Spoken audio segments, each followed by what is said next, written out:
E aí, minha gente, sejam todos muito bem-vindos ao canal Afinal, o que somos nós? O Rael teve uma inflamação no coração, 3 paradas cardíacas, sendo que uma delas durou mais de 4 minutos e a pressão dele foi a 0. Durante a sua EQM, ele sentiu claramente que, se quisesse, poderia voar. Vamos conhecer a história dele?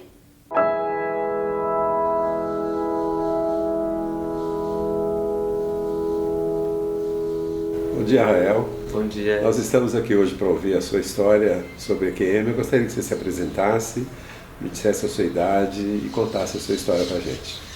O meu nome é Rael Barja, eu sou ator, eu sou fotógrafo, estou com 32 anos e eu tive a experiência de EQM quando eu tinha 18 anos.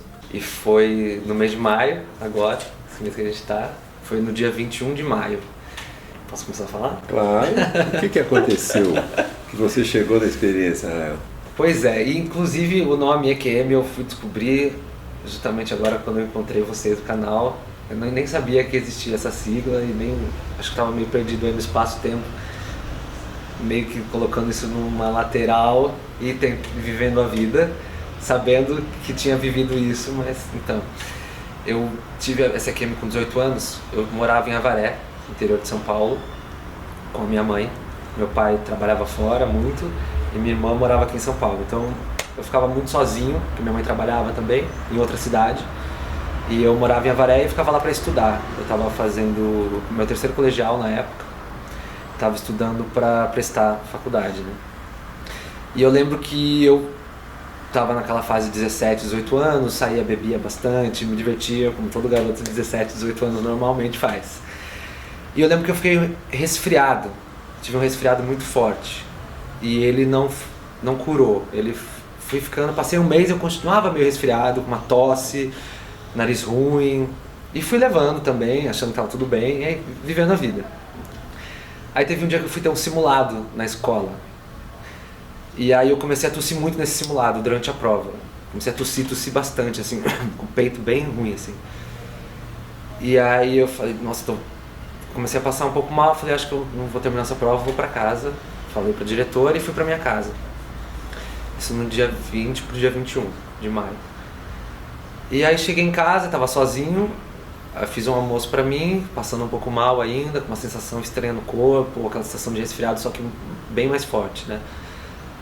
Aí isso era meio-dia que eu cheguei em casa. Aí deu umas 5 da tarde, eu comecei a me sentir calafrios, comecei a sentir bem mal assim mesmo. Comecei a tossir mais e comecei a sentir uma dor no peito muito grande. E aí quando deu umas 8 horas da noite, fiquei em casa passando mal, não falei nada pra minha mãe, porque eu não queria preocupar também. Quando deu umas 8 da noite, eu comecei a passar mais mal mesmo, assim. Comecei a ter febre muito alta. Coloquei o termômetro, tava tipo quase 42 de febre. E aí tirei o termômetro, passava 10 minutos, eu media de novo, minha temperatura baixava muito rápido. Eu ficava com 36. Ela ficava oscilando muito, eu tava suando muito, de frio e de calor, assim. Tomei um remédio, tipo um antigripal qualquer, tomei 2 de uma vez e fui pra cama. Vou tentar dormir, acho que tomei muita água e fui tentar dormir. Deixei o telefone do lado do meu criado mudo, deitei na minha cama. E aí, umas 2 horas depois disso que eu deitei, suando muito ainda, eu comecei a delirar de febre, assim. Comecei a enxergar morcegos no meu quarto, comecei a ouvir barulhos de morcegos, comecei a ficar com medo. Comecei a ver isso tudo, comecei a delirar. Fui sair da cama, não senti meu pé no chão. Comecei a entrar numa paranoia de que se eu saísse da minha cama eu ia cair pra sempre, assim, num abismo. Eu não conseguia sair da cama. Aí eu comecei a ficar um pouco desesperado, comecei a chorar de desespero e tossindo muito, com calor e com frio ao mesmo tempo. Aí peguei o telefone, liguei pra minha mãe e falei, mãe, tá cheio de morcego aqui no meu quarto, tô ouvindo barulho de sapo, se eu sair da cama eu vou cair pra sempre. Vem aqui, por favor, tô desesperado. Aí minha mãe ela veio da cidade que ela tava, demorou mais 1 hora pra chegar em casa, veio correndo. Quando ela abriu a porta do quarto, assim, ela acendeu a luz, eu tava com sangue aqui, tava com sangue no peito, um pouco de sangue, que eu tava tossindo sangue e não tava vendo, né, que eu tava no escuro. Aí ela, desesperada, já me levantou, ligou pra nossa vizinha, pegou o carro, levou a gente pro hospital, lá na Santa Casa da minha cidade. Aí no caminho do carro, eu comecei a parar de sentir o meu braço, comecei a parar de sentir o meu corpo, comecei a ficar com os sentidos, comecei a ouvir tudo mais distante, assim, comecei a enxergar a minha mãe e a minha vizinha mais distantes. Não estava conseguindo falar direito, comecei a falar, não tô conseguindo falar. Mãe, eu acho que eu não conseguia verbalizar direito as coisas. Até que a gente chegou na Santa Casa, aí as duas me segurando. A hora que eu entrei na Santa Casa, eu lembro de perder toda a força assim no meu corpo, não consegui mais, apaguei no chão, já vieram os médicos, me colocaram numa maca, começaram aquele processo, né, tiraram minha roupa, colocaram uma sonda. Lembro da minha mãe assim, branca, olhando, parada, porque foi ali na sala, não deu dentro de uma emergência, fizeram tudo ali na recepção mesmo, assim, do hospital. Aí eu lembro que a enfermeira me perguntava, qual o seu nome? Aí eu não conseguia falar, eu sabia qual era o meu nome, mas eu ficava, não conseguia me mexer assim, não conseguia mexer o dedo. Aí uma enfermeira veio, ficou no meu olho, ficou, não dorme, fica acordado. Aí eles começaram um processo de reanimação, né? Isso eu sei depois, eu não tava, pra mim eu tava com um pouco mal-estar, assim, tava com uma pressão baixa. E realmente estava baixa, estava 0. Você estava chocado, né? E você estava consciente nessa hora? O tempo todo. E aí, é isso que era o que eu não sabia, porque como eu estava vendo tudo e não conseguindo falar e vendo o movimento, eu não entendia a reação deles, porque eu via que estava todo mundo muito desesperado. E eu ficava, mas precisa de tanto, porque nessa hora eu já não sentia mais dor, assim. Eu só via a reação das pessoas, ficava meio desesperado por ver a minha mãe daquele jeito, e queria falar e não conseguia, então era um desespero mais por não conseguir falar e ver o desespero daquelas pessoas. Mas você ainda estava vendo através desses olhos? Eu estava vendo aqui, estava vendo tudo por aqui. E aí eles começaram, injetaram alguma coisa na minha veia, acho, não sei, talvez alguma coisa de reanimação, e até que veio o desfibrilador. Aí fizeram um processo de desfibrilador, aí deram um desfibrilador e eu não senti nada, mas estava vendo aquilo tudo. E aí voltei depois disso, aí a sensação que eu tenho, não sei quanto tempo foi depois que eu voltei a sentir a dor, mas eu lembro que eu já estava em outra sala. Eu lembro do desfibrilador, lembro muito de não sentir nada, ficar meio chocado com aquilo, sentir cheiro de queimado, senti esse cheiro. E quando eu voltei a falar e a sentir dor, eu estava em outra sala. E eles me perguntando, você tá aqui com a gente? Você tá com dor aonde? Eu tô com dor no peito. Aí você falou. Aí eu conseguia falar, um pouco difícil de mandar a coordenação pra boca, mas falava, tô com muita dor no peito, meu peito tava doendo muito. Aí fui pra UTI da Santa Casa e os médicos não sabiam o que eu tinha direito. Era uma pneumonia, que eles achavam que era uma pneumonia, mas não sabiam porque o nível desse choque, né, dessa infecção tava muito grande. E os médicos não sabiam muito bem o que fazer. Aí eles entraram tiveram uma reunião e falaram pra minha mãe, a gente não sabe o que fazer com ele, a gente talvez vai ter que abrir para ver o que está acontecendo, esse problema no coração, se é no pulmão, para ver o que está acontecendo, porque ele teve um choque, né, a pressão dele foi a 0, os órgãos pararam por algum tempo. E aí ela falou, ou a gente abre ou a gente tenta mandar ele para o Hospital do Coração em São Paulo, mas a gente não sabe se dá tempo de chegar até o Hospital do Coração em São Paulo. E aí a minha mãe, um médico falou que era melhor não abrir, porque se abrisse talvez ia dar sepsia, né, na hora, se abrisse. Ela falou, não vamos abrir e vamos tentar ir para o Hospital do Coração de alguma maneira. Aí fiquei na UTI e lembro muito da UTI, lembro de chegarem pessoas, chegou um homem atropelado, tenho essa memória. Lembro deles não me falarem o que estava acontecendo, que talvez estava com pneumonia, que talvez tivesse que ir para o Hospital do Coração em São Paulo. Meu pai chegou também, meu pai estava em Minas, chegou e ele me encontrou na sala na UTI, eu estava tossindo muito, pus e muito sangue ainda, não parava de tossir, ficava de lado só tossindo pus e sangue. Conseguimos uma vaga aqui no Hospital do Coração, isso era de madrugada que a gente foi pro hospital, e minha mãe, meia-noite, né? Por volta das 9 da manhã do dia 21, a gente conseguiu essa vaga, pegamos uma ambulância móvel e a gente veio para cá. Pegamos 3 horas de Avaré para São Paulo. A gente veio, pegou a ambulância, veio para cá.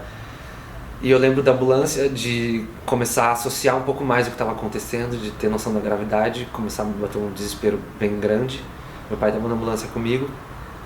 Aí quando a gente chegou a gente estava vindo para a Avenida Paulista, eu lembro do motorista falar que a gente entrou na Avenida Paulista e aí a minha sonda encheu de sangue, assim, nessa hora. Aí eu comecei a ficar bem desesperado, assim. E aí eu vi que estava começando a rolar uma preocupação maior na ambulância. Eles começaram a acelerar e eu comecei a voltar a sentir cheiros muito fortes, assim, de éter, sentir cheiro de flor, sentir muitos cheiros misturados, muito fortes, assim, que me davam me tiravam o norte, assim, da cabeça desses cheiros, assim. Aí eu lembro que a gente chegou no hospital, eles tinham que ter que arrumar uma vaga, a gente esperou um pouco na ambulância, e as enfermeiras ficaram um pouco desesperadas e começaram a falar, não, a gente tem que entrar agora, eles precisam entrar agora, senão não vai ter como, e conseguiram. Eu lembro, e nessa hora eu lembro de começar a sentir a dor começou a passar um pouco, a dor forte que eu tinha no peito começou a passar. Eu lembro que o ar entrava um pouco mais pesado, e aí eu comecei a ter meus órgãos começaram a parar, né, nessa hora. O rim parou, né, o fígado, aí foi parando. Isso eu sei depois, né? Na hora eu não sabia o que estava acontecendo. Aí eu lembro de estar entrando no corredor para ir para a sala de emergência, aquela correria, eu vendo meu pai desesperado, eu comecei Nisso eu já estava com a pressão a 0 nessa hora de entrar no UTI lá. E eu lembro quando eu comecei a apagar, nessa hora que eu comecei a ouvir que eles estavam falando que meu cérebro tinha parado, que você ainda ouvia, né? Ouvia tudo, eu não conseguia responder mais, eu só conseguia ficar parado e um pouco desesperado de olhar pro meu pai de novo. Meu pai começou a ficar branco, começou a chorar e eu não conseguia mais me mexer, mas eu tava vendo tudo ainda, tava vendo. Uma outra enfermeira via, não dorme, ela falava, não dorme, fica aqui, não dorme. E nessa hora eu comecei a sentir, a dor passou totalmente, eu não parei, choque desfibrilador de novo, o mesmo processo de novo, adrenalina no corpo, e eu parei de sentir tudo e só comecei a sentir um sono muito grande, um sono torturante, assim, uma tortura, não era dor, não era nada, eu só não conseguia dormir, era muito fácil, era só dormir, assim, era só e soltar. Você lutava contra? Lutava muito contra pelo meu pai, porque eu via o meu pai e ficava muito desesperado, eu queria falar, pai, tá tudo bem, pai, relaxa, tá tudo bem. E aí ele começou a chorar e ele deitou no meu pé e começou a chorar, eu na cama, aquele movimento, até que tiraram ele da sala. Eu lembro de tirarem ele da sala e quando tiraram eu fiquei um pouco desesperado. Isso, eles disseram que eu tinha entrado em coma, né? Estava num processo de coma. Aí você apagou, né? Daí pra frente. Não, eu estava vendo tudo. Quando no choque, eles começaram o processo de entubar e eu estava vendo tudo. Vendo o choque. E aí eu comecei a enxergar mais distante. Eu comecei a enxergar tudo mais de longe, como se estivesse com uma lente assim, e vendo tudo. Parece que eu tinha entrado muito fundo dentro, assim, e vendo tudo de uma ótica mais distante. Eu via eles mais afastados de mim, assim, todo mundo muito mais afastado. Ouvia barulhos que aconteciam nas outras salas do hospital, barulhos pontiagudos, ouvia conversas de outros lugares, tinha a sensação de estar... E durante isso tudo, muita confusão e afastamento, e não sabendo direito o que estava se passando, eu ouvi uma voz muito concreta, assim, me falando, não era da minha mãe, não era do meu pai, era uma voz feminina que falava, relaxa, dorme. E eu lembro de falar com essa voz, falar, eu não vou dormir, eu não posso dormir, meu pai tá aqui do lado, ele tá muito mal, eu não posso dormir. Aí ela falava, dorme, relaxa, deixa acontecer. Aí eu lembro muito do meu pai. Aí eu falei, eu não posso dormir, eu não vou dormir. Ela dorme, e a sensação era maravilhosa, a sensação era incrível. E até que teve uma hora que eu lembro que eles começaram a me entubar, E eu tentei assim, tentei ficar um pouco acordado, pensando no meu pai, e aí eu não aguentei e apaguei. Aí quando eu apaguei, eu não lembro mais o que aconteceu, eu lembro de ficar como se tivesse sido engolido assim por nessa sensação distante, como se tudo tivesse sido coberto e eu tivesse entrado mesmo em algum lugar assim. Aí eu fiquei apagado por um tempo e lembro de acordar, não sei quanto tempo depois, os médicos disseram que foram 4 ou 5 minutos desse apagão total. Já não estava mais entubado, já não estava nada. Eu lembro de voltar, aí quando eu levantei da cama, de voltar assim com tudo, assim, de acordar e olhar, meu pai estava assim, no quarto de novo, e eu voltar e falar, pai, o que aconteceu? E acordar assim de um... Sabe quando você acorda com um susto mesmo? Quando você está tendo um pesadelo e acorda num choque. Sem ar, assim, acordei sem ar, falei, pai, o que está acontecendo?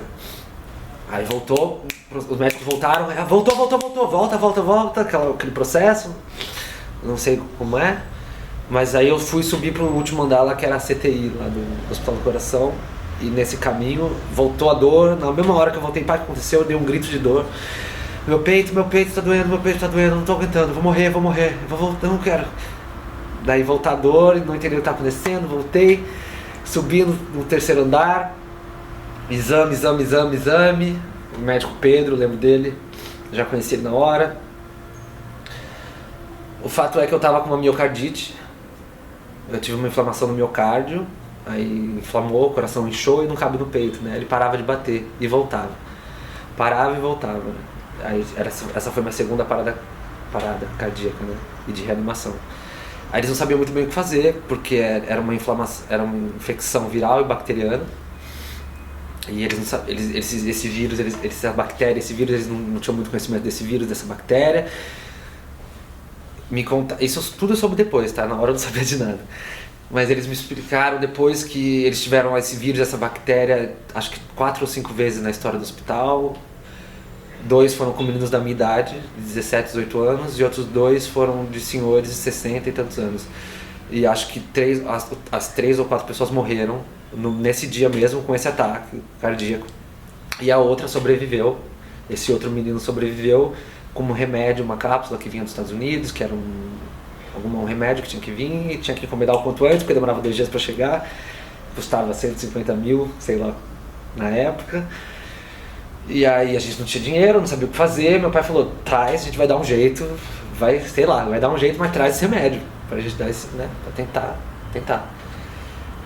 E aí eles falaram, se der tempo, no meu nome já estava na fila do transplante de coração também, já entrou na fila com preferencial pela idade, não sei, alguma coisa assim. E já estava meio que engatilhado para eu fazer esse transplante, eu ia receber esse remédio, das duas opções, porque eu estava com a base de soro só. Eles não sabiam que antibiótico me dá também, porque o meu corpo podia reagir, e foi basicamente isso. Nessa madrugada eu cheguei no hospital, fiquei no CTI, fiz o cateterismo. Durante o cateterismo eu tive a terceira parada cardíaca, quando colocaram aqui o cateterismo direto nas veias, né, por aqui. Eu lembro que eu falei, bom, cadê meu pai, cadê minha mãe? Não vai ter ninguém aqui, o que vocês vão fazer? E ele veio com aquele negócio aqui assim, né, tirou, ficou com o negócio, eu falei, bom, você vai colocar isso onde? Aí ninguém me falava nada, a enfermeira só me deu a mão, eu segurei a mão dela, ela falou assim, não tinha muito o que fazer, né? Aí ele veio, colocou aquilo, ele viu que ele passou aqui aquele negócio marrom, aí eu falei, ele vai enfiar o negócio aí, vai enfiar o negócio. Aí ele tirou aquele fio prata, sei lá o que é aquilo, enfiou, a hora que ele enfiou no meu peito, eu tive um estalo, ouvi um pi muito alto, me senti entrando numa roda muito grande, me senti girando. E aí eu não sei, o que é verdade e o que é talvez uma memória. E você perdeu a consciência? Perdi a consciência. Você perdeu a consciência? Perdi a consciência e acordei no meu quarto da CTI, tá. Já com o catéter aqui e aqui. Aqui e aqui. Isso aí foi uma terceira parada cardíaca? Foi a terceira parada cardíaca. Quando eu voltei, eu já estava no meu quarto, sozinho. E eu lembro de... Eu tava sozinho no meu quarto e entrou uma criança no meu quarto, de uns 2, 3 anos, acho. Ela subiu na cama, falou comigo, falou uma coisa. Perguntou o que eu tava assistindo na TV. Aí ela perguntou se no meu quarto pegava se pegava o Cartoon Network na minha TV. Aí eu falei que pegava. Aí ela falou assim, me empresta seu controle remoto porque no meu quarto não tava pegando. Eu falei, mas como você tá aqui sozinho, né? Criança, né? É, uma criança muito pequena, de uns 3 anos, assim. Aí ela falou assim, eu tô no quarto do lado e a minha TV não tá funcionando e não tem ninguém lá comigo. Eu tô sozinho ali no quarto, você pode me emprestar o seu controle remoto? Daí eu falei, claro, eu empresto o controle remoto. E dei o controle remoto pra ela. Aí ela perguntou o que eu tinha. Aí eu falei que eu não sabia. Aí eu falei, e você, o que você tá fazendo aqui? Ela, eu tenho um problema no coração. Eu nasci com ele e eu tô aqui desde sempre. Daí eu falei assim, você vai ficar boa. Ela falou assim, você também vai ficar bom, vai ficar tudo bem. Aí ela saiu, ela foi pro quarto dela e eu fiquei no meu. E não lembro muito bem dessa madrugada depois disso. Eu lembro que eu dormi depois que ela saiu. Aí quando eu acordei, eu perguntei pra uma enfermeira, perguntei, cadê a menina que tava aqui, né? Não sei o que tem. Tinha uma menina aqui, né? Ela, essa menina já, ela tava aqui, mas ela já morreu, né? Ela já morreu. Ela morreu ontem ou anteontem. A menina que ela tinha nascido no hospital e tinha tido esse problema no coração, porque ela já nasceu com esse problema no coração e morou no hospital a vida inteira. Assim, o nome dela era Bruna, acho. Ela morreu anteontem ou ontem, não lembro muito bem na época. E a enfermeira ficou um pouco chocada, assim, também. Só que eu nem lembrava dessa história direito, agora falando. E aí, foi isso, só que aí na manhã seguinte, depois do cateterismo, que era pra dar o soro direto no meu coração, eu fui fazer a bateria de exames de novo, os médicos vieram, e o meu coração tinha desinchado, tinha voltado ao tamanho normal, e tava praticamente tudo bem de novo, depois do cateterismo.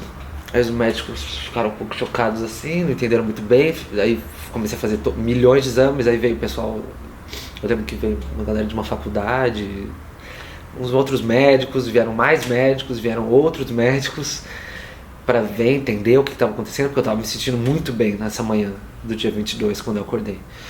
Estava me sentindo muito, muito bem, estava me sentindo ótimo.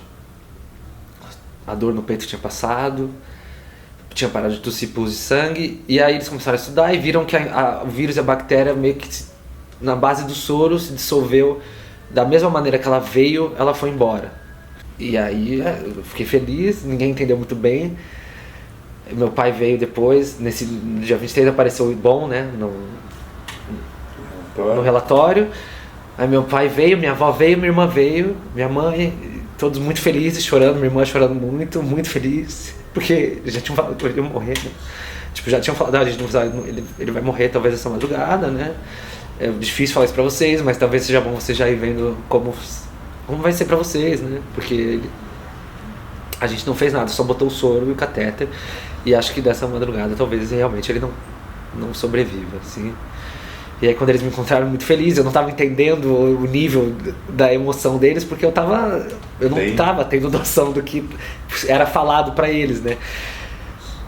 E falei, para de chorar, gente, o que tá acontecendo? Parem com isso, né? Imagina, tá tudo bem, só aconteceu uma coisa muito doida, uma menina criancinha, tô meio chocado por causa da criancinha. Falei pra minha irmã até na época, falei, uma menininha veio aqui, tô bem chocado com essa história dela, né? Só que ela não foi chocada com a sua história. Quer dizer, ela morreu antes de você ter ela visto. Antes, ela morreu antes. Ela morreu antes. E tava bem, aí fiquei na CTI mais uns 4 dias. No 5º dia eu voltei pro quarto, fiquei mais 23 dias no quarto, né? Eles lá tomando muito remédio, aí era 10 remédios, 10 vacinas, muito doloroso esses 10 dias sem andar direito, fui andar 10 dias depois de novo. E voltei pra minha casa, fiquei bem. Assim, depois de tudo isso... Teve alta, né? Tive alta. Rael, ali naquela hora da menina, assim que você despertou, essa ideia estava nítida, é uma lembrança, né? Você falou para a enfermeira, ela disse logo exatamente que era conhecido? Não. Não foi assim? Não. Eu falei com a enfermeira falou que menina, ficou... Que menina? Perguntou qual menina. Falei, uma menina, Bruna, assim, não falei Bruna porque eu não sabia o nome dela. Falei, uma menina, assim, pequeno, cabelo bem ralinho, pequenininha, branca, olho grande, preto. Ela saiu, eu não sei, mas saiu, falou com alguém, outra pessoa, veio ela e mais uma enfermeira, a outra enfermeira perguntou, quem? Como assim? Eu chamei uma menina assim dela. Mas assim, ela estava internada aqui. Elas não queriam me falar que ela tinha morrido também, até pelo meu estado, que eu estava Mas acabaram falando que ela tinha falecido um dia antes ou 2 dias antes, eu não lembro exatamente. A experiência é essa, curtíssima, né? Você tem noção do tempo, não? Não. Isso aí não tem, né? Não tenho noção do tempo. Eu lembro que na hora que eu estava ouvindo essa voz feminina, naquela segunda parada cardíaca, eu tenho a sensação de ter ficado muito tempo falando com essa voz feminina e nesse lugar maravilhoso. É engraçado codificar, porque essa voz feminina eu não sei direito de quem é. Você não viu nada? Não vi. A pessoa, você viu o lugar. Eu senti a voz dela num lugar muito profundo. Enxergava tudo mais azul. Enxergava tudo muito azul. Muito azul mesmo, azul quase branco, de tão azul, de tão forte. Tinha essa sensação azul. E essa voz muito que era como se fosse a minha mãe, assim, de conforto e de plenitude, parecia que a voz era uma injeção de tranquilidade, assim, de 10 Rivotrils, assim, uma sensação muito... Você se sentiu seguro? Totalmente também. Seguro e sabendo que se eu fosse com ela, tava tudo certo, assim. E o lugar, você lembra de alguma coisa assim? Pessoa você não viu, com exceção da outra. Você viu a criança, né? Não. Nesse momento você não viu ninguém. Não vi, só ouvi, senti. Porque era como se eu tivesse voltado literalmente pra dentro, sabe?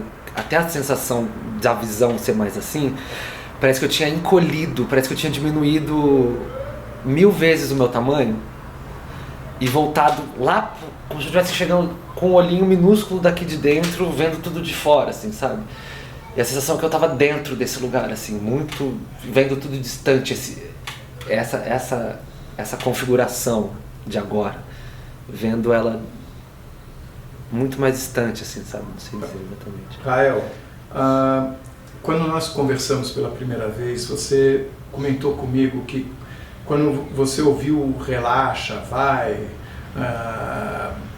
teve um momento que você relaxou, que nesse momento você pediu desculpas ao seu pai. Sim, na hora. E você comentou uma coisa que você não falou agora, que você sentiu o corpo como se estivesse dentro de uma piscina. Sim, sim, total. E que você continuava vendo o seu pai, eu acho que eu não estou entendendo minha letra, como se o ar fosse de outra matéria. Sim, eu tinha essa sensação. E você se sentia flutuando dentro daquela sala, até que num estalo parou de flutuar e você se levantou. Então eu gostaria que você comentasse sobre tudo isso. Sim, a sensação física era como se o ar, como se era como se se eu estivesse numa piscina mesmo, se essa matéria fosse de outra matéria, assim, sabe? A sensação que eu tinha na segunda parada cardíaca, mais do que todas as outras, assim, era de que o tempo era diferente, assim, era como se eu pudesse, se eu quisesse, eu pudesse voar. Se eu tinha essa sensação. Se eu tivesse o ímpeto de se eu fizesse assim, eu flutuaria e não existia gravidade, nada disso, o meu corpo iria flutuar. A sensação de flutuação era muito, e da matéria ser, eu respirava, eu conseguia respirar, a sensação de estar sendo fornecido de alguma matéria que me mantesse vivo, só que era como se fosse uma água um outro líquido, não era água, era uma outra matéria que me fazia flutuar e a minha relação dentro desse espaço físico era outra. O meu corpo permeava esse ar, como se a gente pudesse sentir esse ar e flutuar, sabe? E a sensação de paz, que era esse sono extremo, era uma tranquilidade absurda. Ouvir essa voz e sentir como se essa voz e esse lugar pudesse dissolver o meu corpo dentro dessa tranquilidade, sabe? E só que o meu pai, eu não conseguia deixar dissolver porque eu via o meu pai muito mal, muito triste, muito triste no meu pé, assim, sabe? Eu conseguia vê-lo dentro dessa dimensão, não tem dimensão usar essa palavra, mas dentro desse vácuo, não sei. Você não via o seu próprio corpo, isso não aconteceu? Não, eu não via o meu próprio corpo. O meu corpo eu não via. Eu via tudo, ouvia tudo, até... Coisas à distância, né? Muito distante, matérias agudas. É como se a sua visão tivesse ampliado. Muito, mas muito ampliado.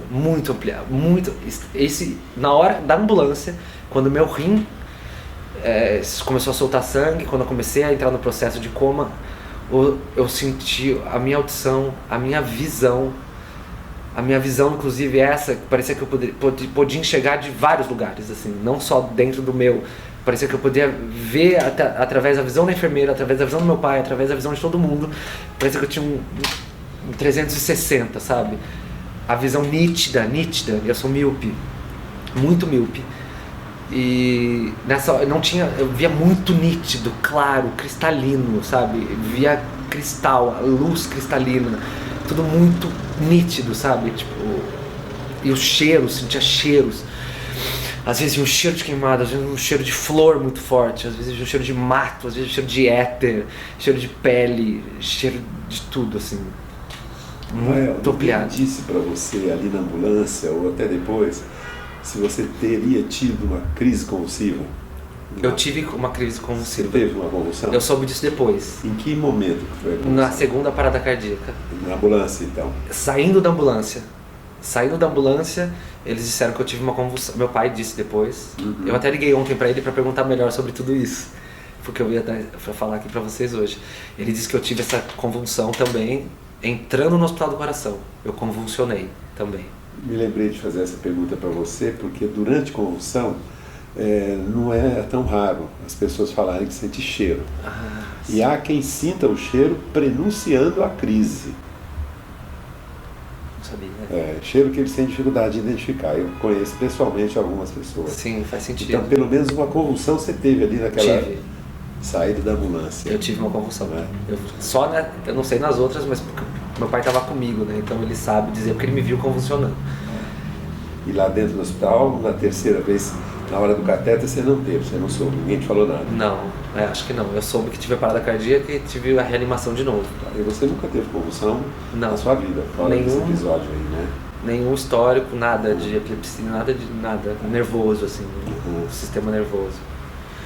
Eu tive um ano depois, né, que eu comecei a desenvolver uma síndrome do pânico muito forte, de um pós-traumático, né. E aí eu travei num ônibus, estava chovendo, tive uma crise de pânico muito forte, achando que eu fosse morrer de novo, achando que eu fosse poder ter a possibilidade de morrer de novo. Estava saudável, completamente saudável, meu coração estava ótimo, mas a minha mão travou assim, as duas travavam dura, nada mexia, meu avô que entortou. E eu tive uma crise de pânico muito forte, né? Mas consciente o tempo todo? Consciente. Não apagou em momento totalmente algum, consciente, né? Pânico mesmo. E aí fiquei um mês depois disso, depois dessa crise mais forte, fiquei um mês no meu quarto trancado, com a luz apagada, fechado. Fiz todos os exames, achando que pudesse ter alguma coisa, minha mãe me levou também com medo, né? Minha saúde estava perfeita, meu coração maravilhoso, estômago, triglicérides, tudo perfeito, era um pânico. E aí comecei a desenvolver esse pânico que eu consegui tratar mais espiritualmente, assim, o meu pânico, né? psiquiatra me deu Rivotril, Zoloft na época, Lexapro, não lembro o nome. Lexapro, isso. Fiquei viciado em Rivotril por um tempo, muito viciado. Consegui, depois de um ano, tirando o Rivotril, entrei pro budismo, comecei a procurar caminhos espirituais e comecei a melhorar dessas crises de pânico que também afloravam meu sentido num nível muito perigoso. Comecei a melhorar com essa espiritualidade e tentar entender de outras maneiras. E se libertou do remédio? Libertei do remédio. Completamente? Completamente. Já tem 8 anos que eu não tomo nada de antidepressivo, ansiolítico. Essa procura sua por budismo e outras coisas alternativas tem a ver com a experiência? Você acha que isso... Com certeza absoluta. Você mudou então? Totalmente. Fala um pouco sobre isso. O que mudou em você a partir da experiência de quase morte? Depois da experiência de quase morte, a sensação que eu fiquei no meu corpo e na minha cabeça foi de uma eu me senti muito mais ampliado sensorialmente, sabe? Eu até me sentia mais vendo, por exemplo, eu conseguia captar muito a energia das pessoas, e isso eu fui vendo depois, tá? Porque antes de ver, de associar que era isso, demorou. Mas eu comecei a perceber que eu captava muito a energia dos outros, assim, catalisava de uma maneira muito forte, sabe? Tipo, porque às vezes eu comecei a perceber a crise quando eu chegava perto de tal pessoa, ou começava a sentir a crise quando eu entrava em algum lugar que eu sentia que era uma energia que eu não conseguia lidar e recebia o impacto disso tudo. Eu era muito cético antes até então.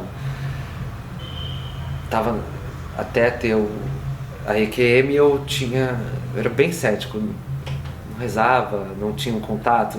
Religião nenhuma? Religião não, sempre minha mãe e meu pai me levavam para a igreja católica, presbiteriana, que eles eram presbiterianos, mas sempre tive falei, não era aquilo, sempre tive uma questão muito grande com a igreja, essa igreja que a gente conhece, essa maioria dessa igreja. E aí com o budismo eu aprendi a respirar, né? Eu vi que é o básico, é a base. E eu comecei a aprender a respirar no budismo e a resgatar a minha própria energia dentro de... Porque eu senti que eu entrei em contato com tanta coisa depois da EQM, com tantas energias de vários lugares. Eu tenho a sensação de ter penetrado em várias camadas dimensionais, assim, sabe? Isso eu falo hoje, na época não tinha essa consciência, era uma coisa bem física do budismo mesmo. Respirando, melhorou o pânico, respirando, melhorei o pânico. Depois fui me descobrindo cada vez mais e comecei a fazer não só no budismo, comecei a frequentei muito a Umbanda branca, no Rio de Janeiro, quando eu mudei para lá. O espiritismo, comecei a ler bastante sobre Allan Kardec, comecei a ler sobre todas as religiões possíveis. Trabalhei na ordem esotérica do Sétimo Raio, que era uma ordem que eu descobri no Rio de Janeiro depois de um tempo, e descobri que em todos esses lugares eu conseguia acessar lugares que me traziam um benefício positivo e que eu também retornava um benefício, tanto para eles quanto para mim. E comecei a me entender dentro disso tudo, a curar o meu pânico de vez. Eu ainda tenho pânico. Às vezes ele aparece e eu consigo identificar o que está acontecendo hoje, sabe? É por isso, aconteceu isso, eu vou limpar isso dessa maneira. Eu tive a plena consciência da força da minha EQM quando, agora, 10 anos depois da minha experiência de EQM, no dia 20 ou 21 de maio, quase no mesmo dia, 10 anos depois, eu estava aqui em casa arrumando coisas e achei uma caixa que era do meu quarto lá de Avaré, que meu pai trouxe para cá, que ficou lá na casa abandonada. Eu pedi essas coisas para ele, pai, as coisas ficaram no meu quarto, sabe onde estão? Traz para cá. Meu pai trouxe para cá. Aí eu resolvi mexer nessas coisas, abri isso tudo que estava no meu quarto, comecei a mexer, achei uma carta fechada que a minha avó tinha me mandado há 9 anos atrás.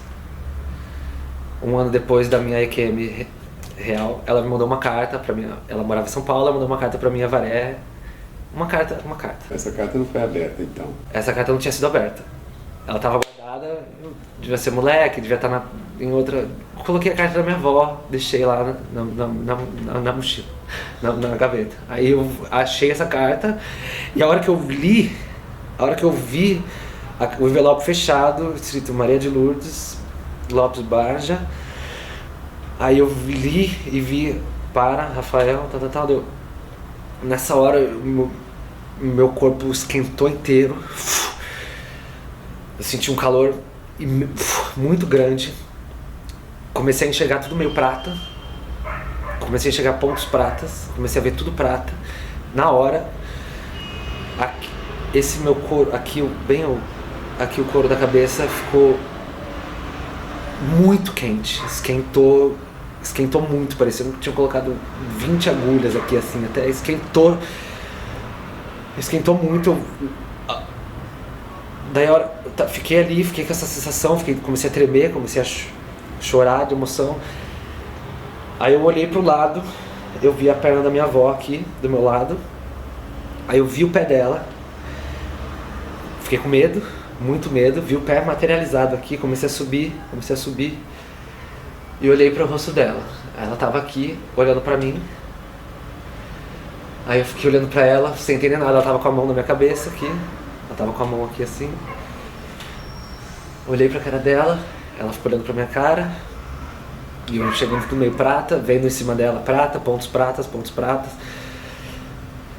Tive a mesma sensação daquela QM, de ver ela mais distante, de ver o meu quarto distante, de ver tudo mais distante, de ver tudo de novo em outro lugar. Aí ela ficou me olhando, fui olhando pra ela.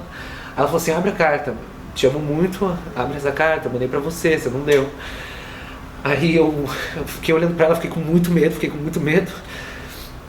Aí voltei pra carta, li a carta, consegui ler a carta. A hora que eu terminei de ler a carta, eu fechei o olho e fui olhar pro lado de novo pra ver se estava lá, não tinha mais nada. Ela não estava mais lá. E a carta falava coisas lindas sobre positividade, sobre tá tudo bem, né? Sempre tá tudo certo, que tá tudo bem. E isso foi uma confirmação de que para mim hoje eu acredito que existe um acesso, uma disponibilidade de muita coisa, sabe? Deixa eu aproveitar, você disse você ter sentido a presença de seres. Sim. Em que momento que isso se deu? Você podia abordar esse assunto? Sim, é engraçado porque não era... Eu sei que eram seres, mas não eram formas de seres, assim. Eu não vi pessoas, não vi seres, mas eu sentia que tinham mais informações. Eu não sei nem se eram seres, assim, eram... Você sentia presença? Eu sentia presenças, eu sentia muita presença, não em forma física, nem verbal, era diferente.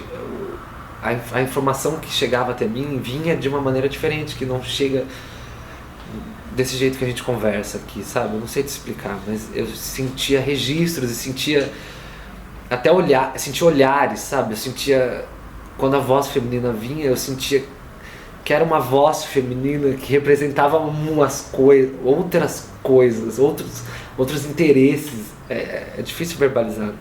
É uma sensação, né? Mas eu sentia olhares, talvez.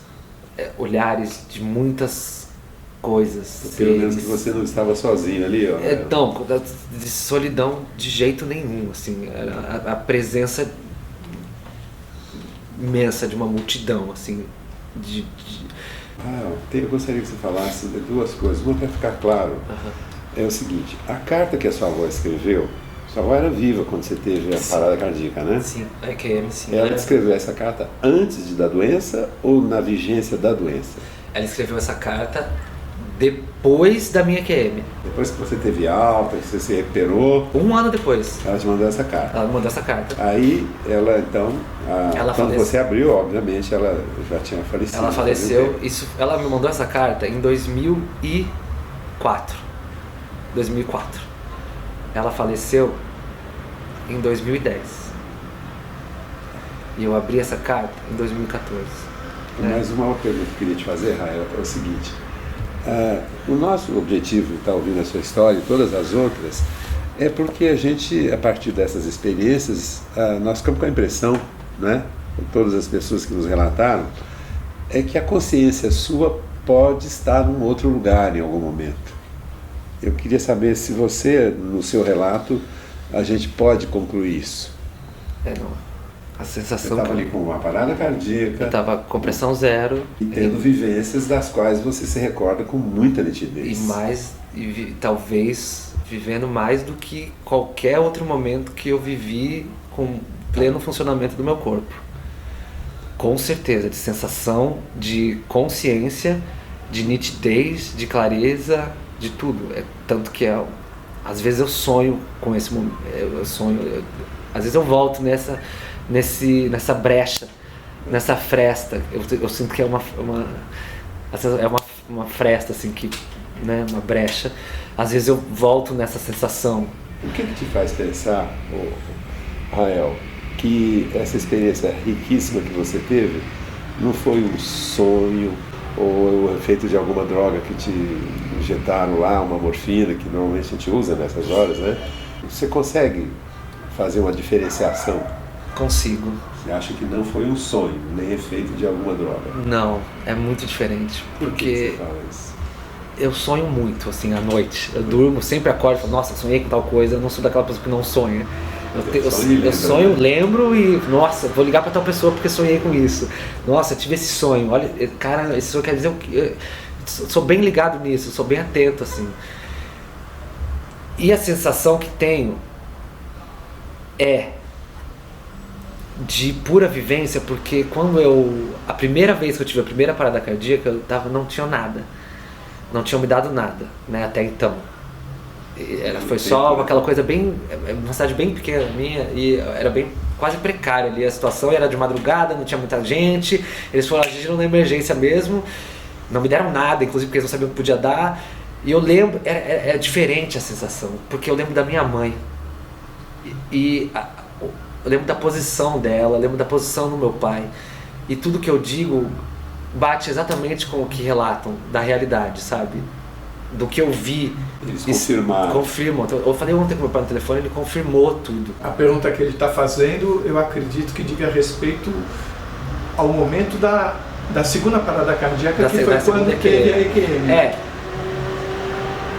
Bom, é porque essa sensação física real, quando a gente realmente sente alguma coisa, né? Quando a gente realmente tem um acesso físico, um acesso, como pular de quando eu vou pra Chapada dos Veadeiros e pulo de 10 metros de altura de uma cachoeira e caio na água, essa sensação física do choque do sol quando você cai na água, a mudança de temperatura do seu corpo, são coisas muito palpáveis, sabe?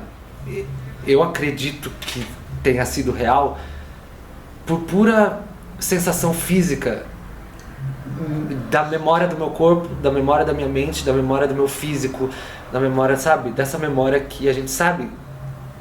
Essa memória você real. contou que o seu pai e sua mãe confirmaram que a posição dela, por exemplo, em algum momento ali. Eles dizem isso porque você não teria condições de ter observado isso. Sim, e Ele quando confirma é porque você estava inconsciente. Porque eu mesmo duvidava. Eu ficava perguntando, eu perguntava, eu vi, porque eu te vi, a mãe. Você estava aqui na cama, a hora que a maca começou a andar, que eles começaram a dar o choque, você estava correndo atrás de mim, com a vizinha, eles falaram pra você sair, você parar na sala, e eu lembro de te olhar, você estava assim, você estava assado, e pro meu pai a mesma coisa, saí da ambulância, você saiu também aqui, você me acompanhou até certo ponto. E na opinião deles, você não poderia ter visto, é isso que eu queria confirmar. Na opinião deles, você estava consciente após uma convulsão. Sim, eles viam o meu olhar. De quem está fora. De quem tá fora, de quem tá indo. Eles viam que eu não respondia. Pra eles eu tava desacordado em outro lugar. Eles confirmaram tudo que você disse e que você não poderia ter dito. Exatamente. Se E que eu não, consciente. eu não conseguia dizer. Nem dizer. Eu não conseguia mexer o dedo, assim. Perfeito. Isso tudo na segunda parada. Na segunda, mais potente. Na primeira também teve isso com a minha mãe. Esse pequeno acesso que não foi tão forte, né? Eu fiquei menos tempo desacordado, não tive um choque tão grande, não entrei em processo de coma. Na primeira. Mas quando você via sua mãe, você via como se você estivesse fora do seu corpo, com um outro ponto de vista? Não, eu via com essa visão 3D, que eu não sei se é... Porque eu não você me não via. poderia ver. Não. Quando os seus pais dizem, você está falando a verdade, mas como é que você sabe disso? Você não poderia ver. Não poderia ver, mas a sensação que eu tenho é que não é que eu via ela de algum lugar, ou de cima, ou de não. Estava enxergando. Mas a sensação que eu tenho é de ver... Ali mesmo, né? De ver tudo ali. De como se eu quisesse ver o médico e ver a minha mãe ao mesmo tempo, eu veria. Sabe? Eu lembro de tudo. Mas era uma visão sem origem, ou tinha como origem o seu corpo? Você não, pode dizer? Era sem origem. Era como... Se eu for descrever fisicamente, era como se eu tivesse o meu corpo deitado, eu em pé, vendo tudo. Meu corpo aqui e eu em pé aqui, em cima do meu corpo. Eu em pé nele. Em pé nele, podendo ver tudo assim. Sabe? Como se eu estivesse em pé nele. Não... Essa visão eu não tinha, por exemplo, de deitado na cama. Eu não via isso, assim. Eu via como se eu estivesse em pé, assim. Pleno domínio do campo visual. Exatamente. Pleno domínio. Se estivesse deitado e provavelmente inconsciente, né? Agora, você disse que teve um pouco essa visão também na primeira? Na primeira também. Na primeira com a minha mãe. Ou seja, que é a primeira de tudo. Teve duas. Na primeira de tudo eu tive também essa sensação. Foi bem mais rápido, né? Porque eu sinto que a dor voltou, o meu corpo voltou a me responder mais rápido na primeira parada cardíaca. Nessa segunda, que foi a mais potente, né? Que a minha entrada no hospital foi óbito aqui no Hospital do Coração. Bom, com essa experiência que eu tive com essa EQM, a sensação que eu tenho é que eu acho que eu gostaria de falar para todo mundo, que eu não tinha essa consciência até eu estar aqui agora falando para vocês sobre isso. E nem o quanto isso talvez seja importante para alguma coisa, para alguém ou para qualquer pessoa. Mas quando eu falei com o Carlos a primeira vez no telefone, eu desliguei e eu não conto essa história geralmente por aí, né? Eu não fico falando, eu falo geralmente quando alguém fala de alguma coisa, não são amigos, muitos amigos meus não sabem disso. Não sabem que eu tive nada disso, muitas pessoas não sabem, não fazem ideia, nunca falei disso. Mas quando eu desliguei o telefone com ele, eu fiquei pensando que talvez isso seja importantíssimo para mim, poder falar sobre isso e poder, quando a gente fala sobre morte, né, é difícil, as pessoas recebem isso com uma dificuldade, né, todo mundo, ser humano. É difícil falar sobre morte, alguém vai morrer. Claro, é muito difícil. Perder alguém é muito complicado. Mas a gente está vivo e a gente pode morrer e tudo bem. Tá tudo bem. São processos. A sensação que eu tenho de ter ficado vivo era que eu fiquei vivo por muitos motivos. Talvez para falar sobre isso. De que tá tudo bem, independente de se você está materializado aqui, porque a sensação que eu tenho é que eu desmaterializei e materializei. Eu tive essa oportunidade, essa chance de poder materializar e desmaterializar por um tempinho. E eu sinto que esse acesso é permitido para nós que estamos vivos, independente de você quase morrer ou não. Tem muita essa sensação de tranquilidade, de profundidade e de amor profundo que eu senti durante essa EQM, ela está disponível mesmo não tendo uma EQM. Que história, hein? Se você gostou, por favor, se inscreva no nosso canal, dê muitos likes, compartilhe os nossos vídeos, faça comentários. E se você tem alguma dúvida ou passou por uma EQM e gostaria de compartilhar essa história com o mundo, por favor, nos escreva. O nosso e-mail é afinal-o-que-somos-nós@gmail.com. Essa é uma nova fronteira do conhecimento humano. Vamos juntos atravessá-la?